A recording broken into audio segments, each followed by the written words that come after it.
I'm telling you a story today. It's a bit poetic, but I hope to inspire you, give you some inspiration to be your true self. I'm calling it My Cape.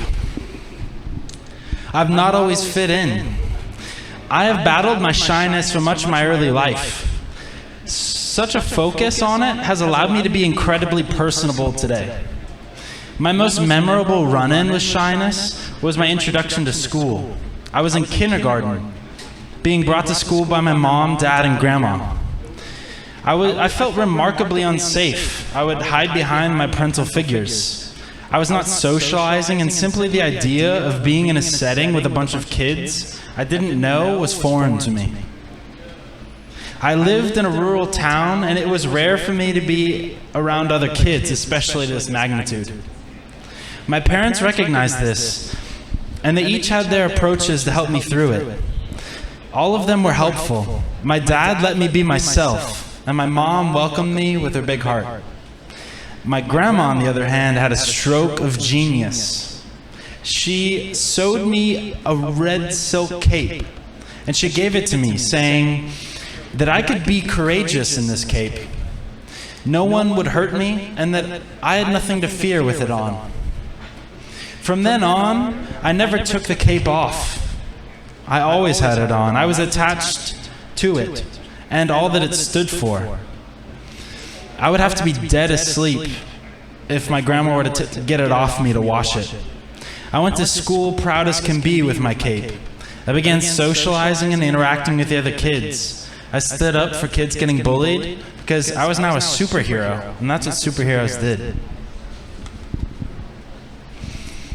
I could interact with everyone, and I was given the courage to be me.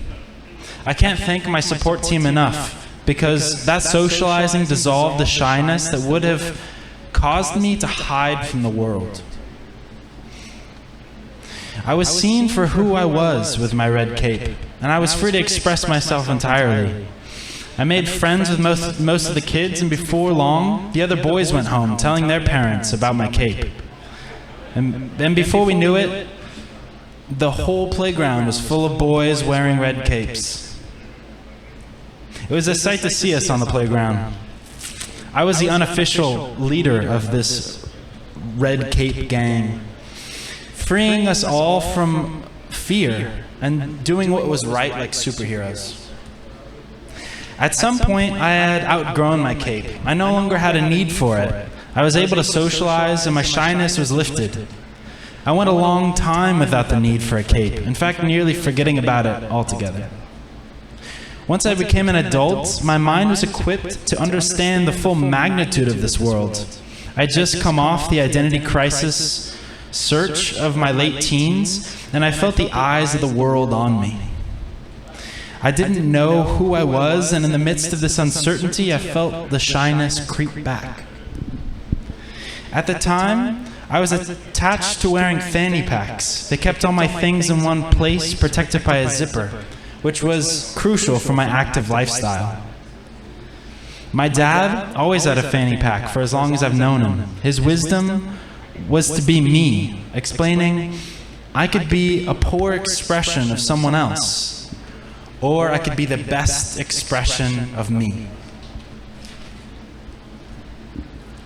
At this time, that was just what I needed. I just had to be myself. I accepted myself for who I was, and simple as that, my identity crisis was resolved. I didn't need to conform myself to the labels or groups, but instead be the unhindered me. It was the fanny pack that embodied this. I found that I fit in by being different. There were numerous groups that I associated with, and I was not confined to the image imposed on me. Fanny packs themselves are different. So few wear them, which boggles my mind, because the utility that they offer is unparalleled. That being said, they have a stigma of only being worn by moms or old men. Personally, I associate them with my old dad. But none of these associations interested me. I was above the image being imposed on me.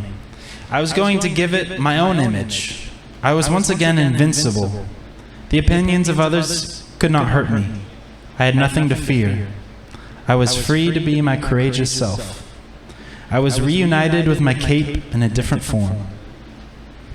What is your cape?